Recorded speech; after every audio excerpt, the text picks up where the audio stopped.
फ़र्ज़ करें आप इंसर्ट में जाते हैं और टेबल के टैब में आप ये एक टेबल लगा लेते हैं, तो ये आप इंसर्ट में जाके लगाते हैं। लेकिन अगर आप चाहते हैं कि शॉर्टकट कीज़ के ज़रिए इसमें टेबल लगाऊँ तो वो कैसे लगाते हैं वो आपको मैं इस वीडियो के अंदर बताऊँगा। देखें, जैसे मेरे पास देखें 1 2 3 4 5 ये 5 कॉलम्स हैं। अगर मैं ये 5 कॉलम्स अपनी शॉर्टकट कीज़ के ज़रिए से लगाना चाहता हूँ तो कैसे लगाएँगे? तो देखिए, आपने क्या करना है, आपने अपने कीबोर्ड से शिफ्ट दबाना है और शिफ्ट दबाने के बाद जो बैक स्पेस के पहले का एक ऑप्शन होता है इक्वल टू का साइन, उसके ऊपर प्लस का साइन बना होता है, तो आपने उसको दबाना है। शिफ्ट से आपने प्लस का बटन दबाना है, फिर आपने टैप करना है 1 2 3, जहाँ पे भी आप नेक्स्ट एक कॉलम लेना चाहते हैं वहाँ पे आपने दूसरा प्लस का बटन दबाना है। फिर थोड़ा-सा टैप करके दबाएँ अपने कीबोर्ड से और वहाँ पे तीसरा बटन, फिर इस तरह से चौथा, इसी तरह से आपने 5 प्लस के साइन लगा दिए। तो इसका देखिए मतलब क्या है, मैं आपको समझा रहा हूँ। एक कॉलम यहाँ पे लगेगा, दूसरा कॉलम ये, तीसरा कॉलम ये, चौथा कॉलम ये।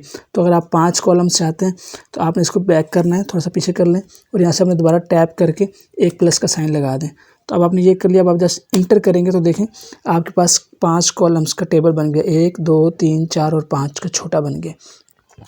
तो इस तरह से आप कॉलम लगा सकते हैं, इस तरह से आप टेबल को इंसर्ट कर सकते हैं। दोबारा देखें, आपने क्या करना है, जितनी विड्थ रखेंगे उतने टैप के बाद आपने कॉलम लगाना है। जैसे फ़र्ज़ करें आपने शुरू में प्लस लगाया, फिर दूसरा कॉलम आप यहाँ पे चाहते हैं, फिर प्लस लगाया, फिर तीसरा कॉलम आप यहाँ पे चाहते हैं, फिर 2 टैप करके, फिर 2 टैप करके, फिर 2 टैप करके, अब ये करके आप इंटर करेंगे तो देखें 1 2 3 4 5, तो इस तरह से आपका कॉलम इंसर्ट हो जाता है माइक्रोसॉफ्ट वर्ड के अंदर।